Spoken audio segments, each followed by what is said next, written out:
A continuación, Petróleo y Desarrollo.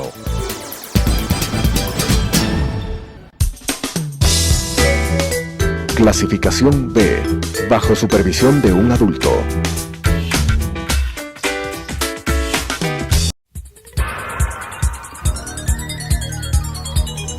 Las opiniones vertidas en este espacio por la producción y dirección del programa son de exclusiva responsabilidad de sus autores y de quienes intervienen en ellos.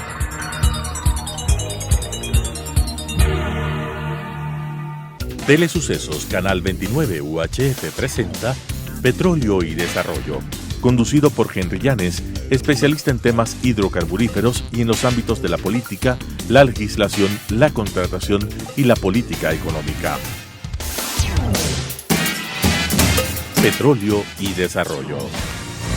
Saludos cordiales a la audiencia. Estamos en un nuevo programa de Petróleo y Desarrollo. Y para este programa hemos invitado al ingeniero Edmundo Bravo. Él es un ingeniero petrolero. Él es un ingeniero experto en refinación petrolera. Como digo, él ya está jubilado, pero obviamente tiene una enorme experiencia y un enorme conocimiento en el manejo de la industria petrolera. Yo lo conocí al ingeniero Edmundo Bravo a inicios de los años 80, cuando él fue coordinador del consorcio CPTexaco. Él estaba a la cabeza, diría yo, de esta coordinación y tuvo la suerte él de dirigir uno de los mejores contratos petroleros del Ecuador, porque los que se dieron a partir de los años 90 han generado más pérdidas que ganancias para el Estado ecuatoriano. El ingeniero Edmundo Bravo, después de ese cargo, estuvo en la sugerencia de industrial y antes fue superintendente de la refinería Esmeraldas, y me parece que también después fue superintendente de la refinería Esmeraldas. Es decir, él conoce la industria petrolera, conoce la refinería Esmeraldas, porque el tema que vamos a abordar en este programa es la refinería de Esmeraldas. Y voy a tratar el tema, vuelvo a repetir, con una persona que conoce la industria petrolera, especialmente en materia de refinación. Así que, estimado Edmundo, un gusto que esté con nosotros, bienvenido. Adelante, por favor. Gracias, Henry, por esta entrevista, por la oportunidad que me da para que todos los ecuatorianos nos informemos de la situación del proyecto, de la conveniencia o no de este proyecto para el futuro y el desarrollo del Ecuador. ¿Qué le podemos decir al Ecuador, estimado Edmundo, usted que ha sido superintendente de la refinería Esmeraldas y también su gerente de industrialización de la industria petrolera estatal? ¿Qué le podemos decir bajo una reseña sintética el manejo del petróleo, sobre todo de la refinería Esmeraldas, durante los años 70 y 80? ¿Cuáles fueron los beneficios, las ventajas que tuvo el país con esa refinería y procesando un tipo de petróleo que apto para refinarlo en esa planta? Estimado Edmundo, ¿cómo podríamos explicarle al país eso y actualmente en qué situación se encuentra? Dos preguntas muy concretas, estimado Edmundo. En los años 50 que tenemos de actividad petrolera, de producción petrolera, se integró la industria petrolera como tal en el desarrollo del país. Antes de los 50 años, pues no teníamos el petróleo como ahora tenemos y seguimos felizmente teniendo el petróleo. Y al momento hay dos clases de petróleo: el petróleo liviano, que es el mediano a la cuenta, el que se produjo hasta los años 92 o 93, cuando todavía operaba Texaco y estaba de contratista y finalmente de socio nuestro haciendo el consorcio CPTexaco.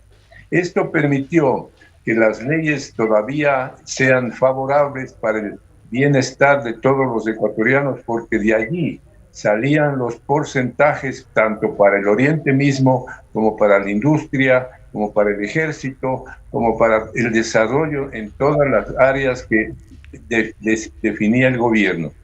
Pues a partir de los años 2000, diría yo, cambiaron las cosas. Empezó el interés del crudo pesado, la producción del crudo pesado, y la discusión del OCP.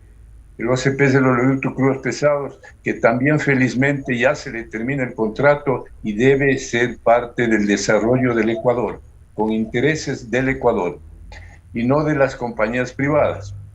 Luego entonces tenemos el crudo pesado ahora, que es el segundo crudo que tenemos y también que tiene que recibir un tratamiento igual de importante como se le dio al crudo mediano, al crudo de 27, de 28, 29 grados API, bajo contenido de azufre y bajo contenido de metales, y del cual se hicieron por lo menos 40 años de abastecimiento nacional. La importación siempre fue el gas licuado, pero el gas licuado es una herencia que nos dejó la Anglo desde aquella época y no hemos podido abastecer el mercado nacional de gas licuado. Pero del resto todo lo hacíamos y lo hacemos todavía, mezclando obviamente con los productos importados. La planta fue diseñada, como usted conoce, por la UOP, que es una empresa norteamericana especializada en el diseño de plantas de refinación de petróleo, y la construcción de la refinería la realizó, como usted conoce, la empresa Sumitomo Chioda. El proyecto inicial fue para procesar 55,000 barriles por día y el costo de esa planta estuvo por los $160 millones aproximadamente.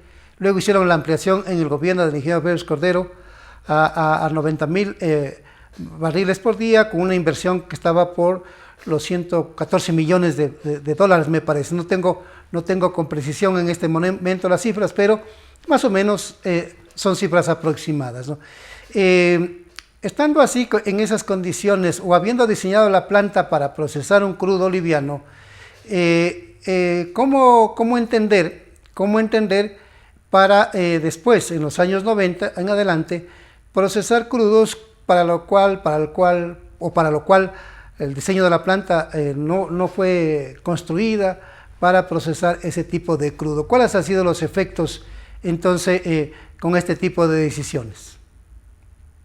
Los procesos que tiene la refinería Esmeraldas son la historia de la refinería, porque en un comienzo, en un OP, como usted lo dijo muy bien, en el año 1970, el petróleo que se tenía era el API 28, 29 grados API, un crudo de excepcional condiciones de mediana calidad.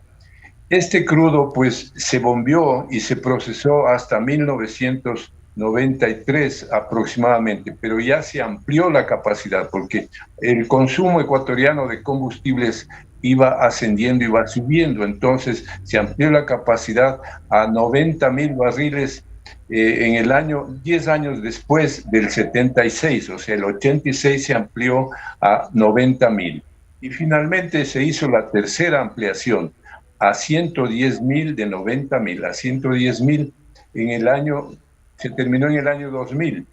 En el año era de Sixto Durán, de Sixto Durán, que se inició y demoró unos 4 o 5 años la construcción de esa planta, que era ya para procesar el crudo pesado que estaba produciéndose en el oriente y que no permitía procesarlo en las plantas ni Libertad, ni Chuchuquini, ni la refinería Esmeraldas, que era la más preparada para sacar un buen margen de refinación de la destilación, del procesamiento de este crudo de mediana calidad de liviano oriente ecuatoriano.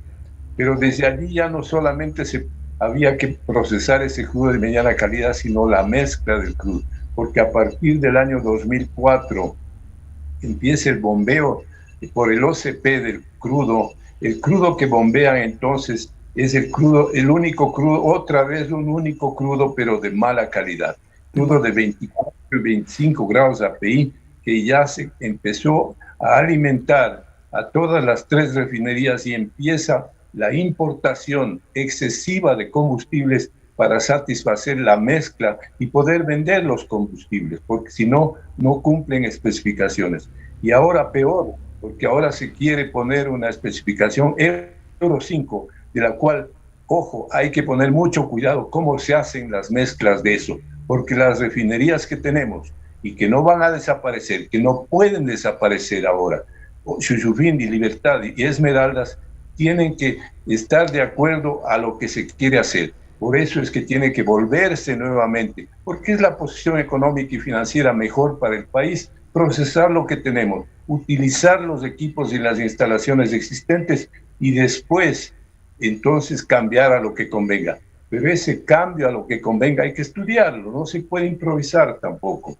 No es cosa de 3 meses, 4 meses pedir que venga un empresario privado y diga lo que le conviene a él para el desarrollo de nuestro Ecuador, de nuestro país. No es eso.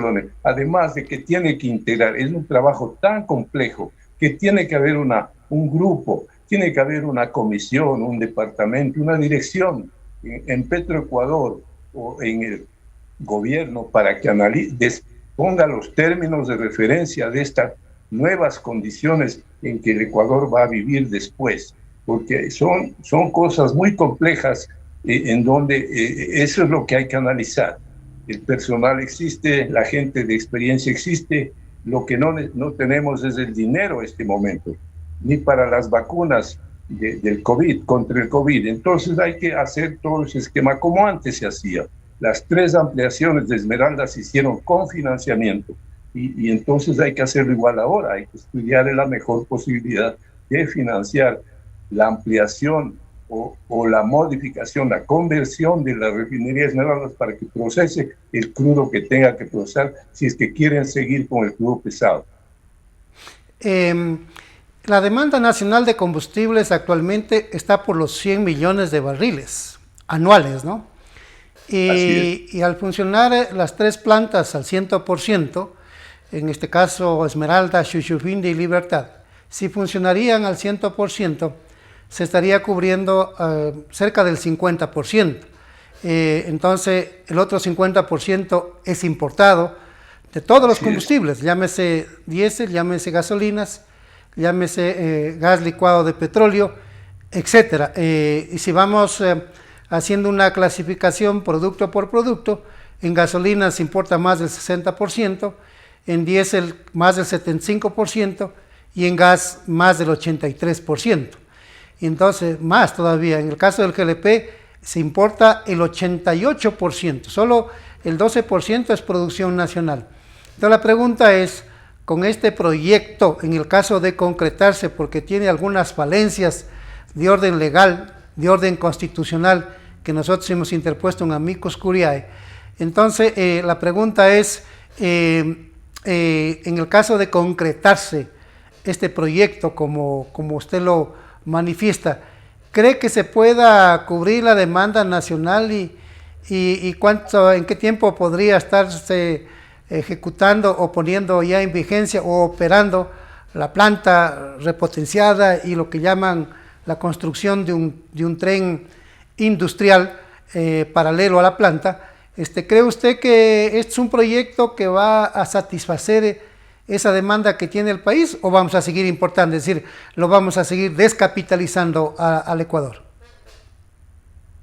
Efectivamente, Henry, la demanda actual oscila los 100 millones de barriles de combustibles al año, pero hay que anotar que esos 100 millones de barriles incluyen todos los combustibles y productos que se tenía en el mercado ecuatoriano. Y eso es lo que tiene que pensarse siempre, no solo en gasolina, diésel y gas licuado. No. Nosotros hemos producido en Langlo solventes, el spray oil para las fumigaciones del banano, el Stoddard Solvent, que era para el éter, el nombre éter vulgar. Y esto tiene que seguirse produciendo. Eso lo hacíamos en Langlo y todavía el crudo del Langlo se produce unos 1.500 barriles por día, como para permitir que se abastezca el mercado ecuatoriano con eso y no se tenga que importar, porque con el gobierno anterior todo se importa ahora. Todo, se importa el gas licuado, los solventes, el JP1 para el combustible de aviones salía del crudo directamente, sin ningún tratamiento, no había que importar. Todo eso se puede seguir haciendo. Las gasolinas, la extra y la super, y los 2 fuel oils, el fuel oil 4 y el fuel oil 6, que siempre toda esa lista de combustibles se abastecía. Hay los asfaltos. Podemos seguir produciendo asfaltos también, pero asfaltos aditivados, no el asfalto directamente de la planta a que en las calles le aditiven y se mezclen y lo pongan en la carretera. No, el asfalto aditivado en la planta. Cosas de estas que tienen que mejorar. Son 50 años que hemos desarrollado el país hasta cierto punto. Y ahora, en medio de la crisis esta mundial, donde hay que preservar el medio ambiente, etcétera, el mínimo contenido de azufre contamina todo y ya no se puede utilizar el petróleo. Entonces, tenemos que resolver ese problema también en las futuras inversiones que se hacen en el Ecuador. De manera que todo eso hay que verlo.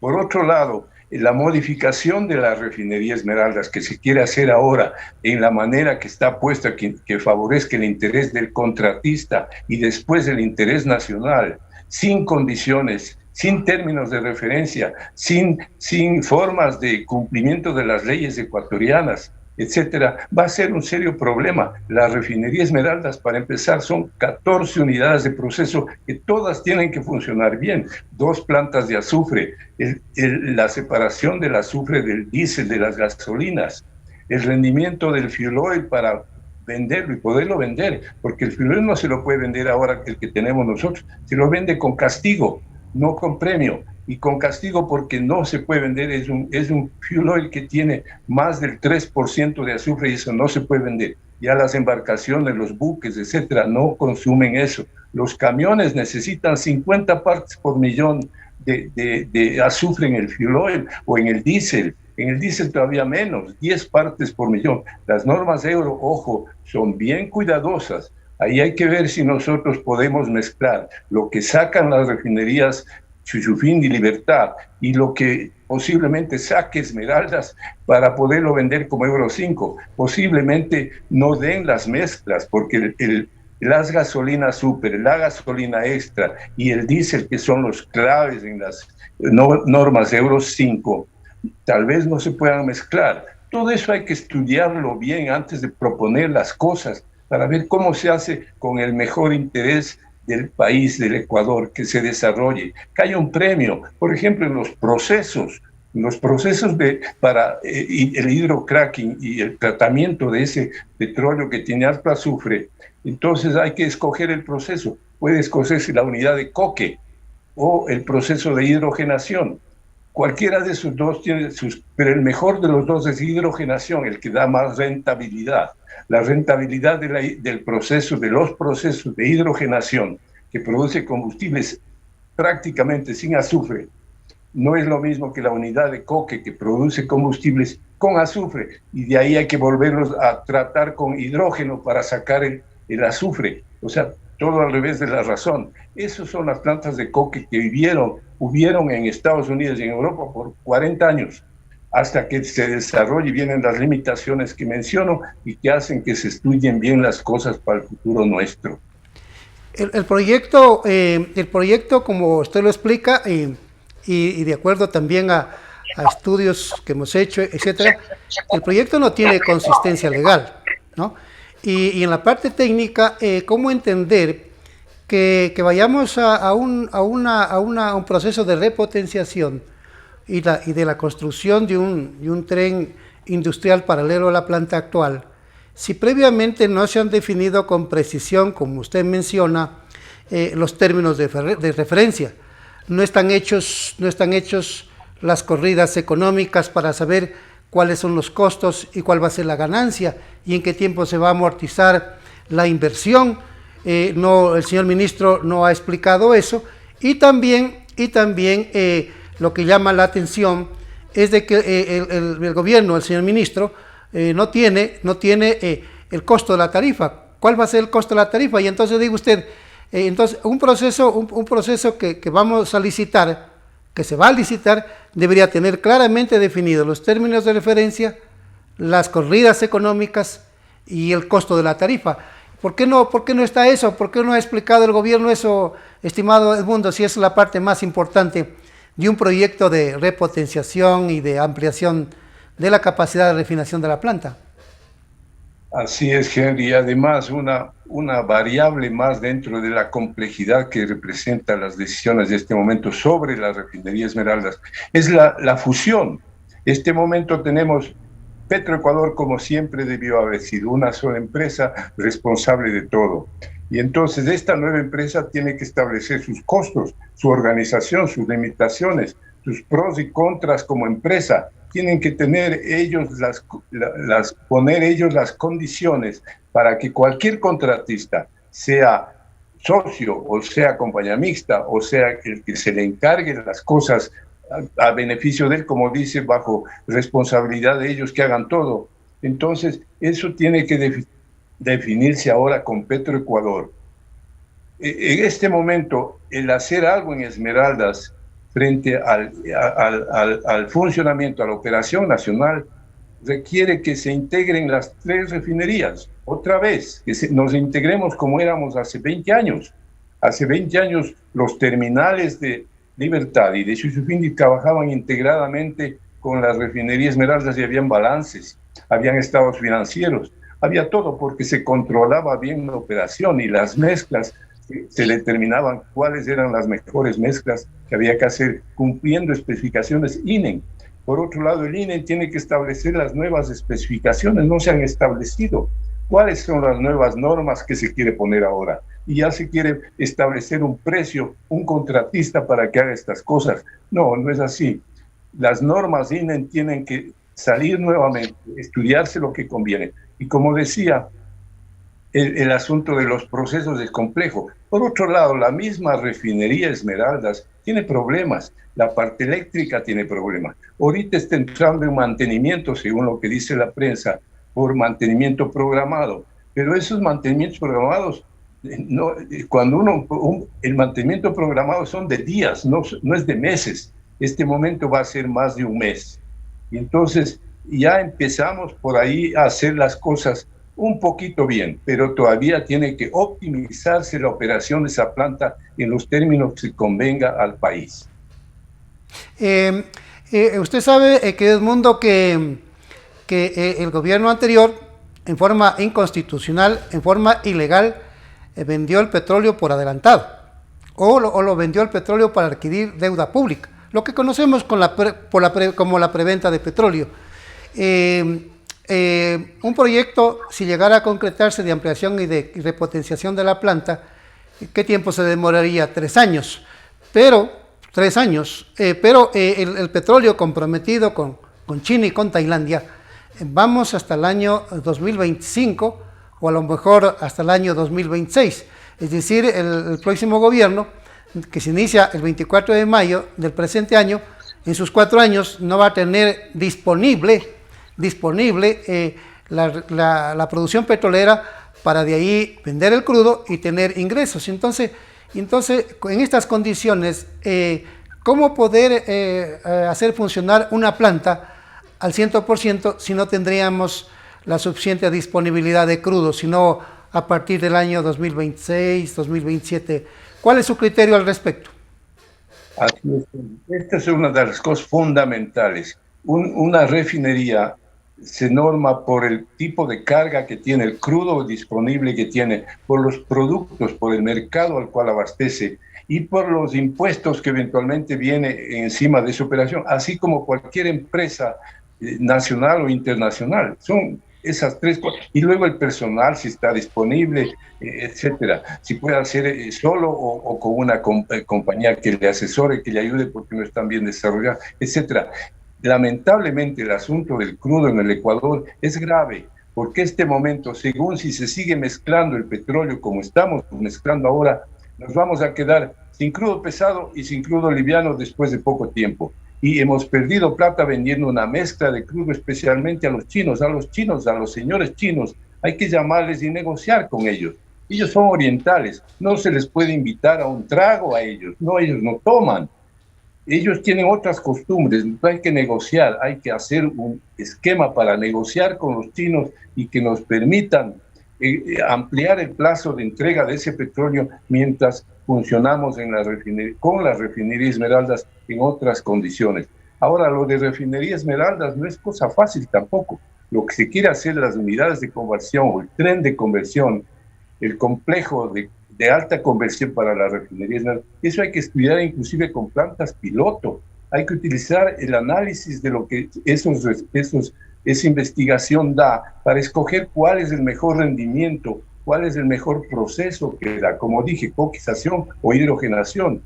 Y luego, ¿qué precios vamos a poner? La coquización es este momento más cara que la hidrogenación. Los productos que se hacen con coquización son productos que salen con alto azufre y bajan el precio. Entonces, hay sus problemas. Perfecto, querido Edmundo. Vamos a seguir tratando el tema en otros programas. Y ya hemos llegado a la culminación de este programa y lo comprometo para que haciendo el seguimiento de lo que está haciendo el gobierno con esta propuesta, nos podamos encontrar ojalá de aquí a 15 días para seguir abordando el tema, porque tenemos otros temas que relacionar, que conectar con el proceso de industrialización del petróleo, con el cambio de la política petrolera, que es fundamental para que esto cambie en el país. Eso entonces lo voy a invitar para un próximo programa, querido Edmundo, y yo quisiera en pocos segundos que se despida de la audiencia, estimado amigo. Gracias, Henry. Solamente decirles que la explotación del petróleo no es solamente la producción, sino también la exploración. Y este momento tiene que hacerse un esfuerzo por la exploración, tanto del crudo mediano oriente como del crudo pesado, para el crudo pesado del ITT. Son crudos que tienen limitación de producción, están muy limitados. En este momento las reservas son bajas y hay que hacer un esfuerzo. Precisamente eso para calcular cuántos años se le da. No se le da 25 años, va a tener que importar crudo, el crudo que han planificado las compañías privadas que están interesadas ahorita en Esmeraldas. No puede ser. Nosotros tenemos esas instalaciones y hay que optimizar el uso de lo que tenemos. Muchas gracias, me quedo Edmundo, muy amable. Nos vamos a ver en el próximo programa. Gracias, amigas y amigos, por estar con nosotros en este programa de Petróleo y Desarrollo y en el tema respecto de la refinería Esmeraldas. Muy amables por la atención. Las opiniones vertidas en este espacio por la producción y dirección del programa son de exclusiva responsabilidad de sus autores y de quienes intervienen en ellos.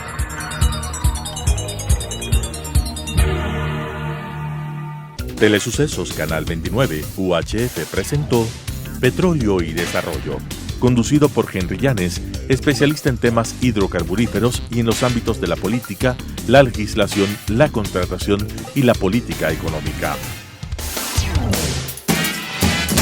Petróleo y Desarrollo.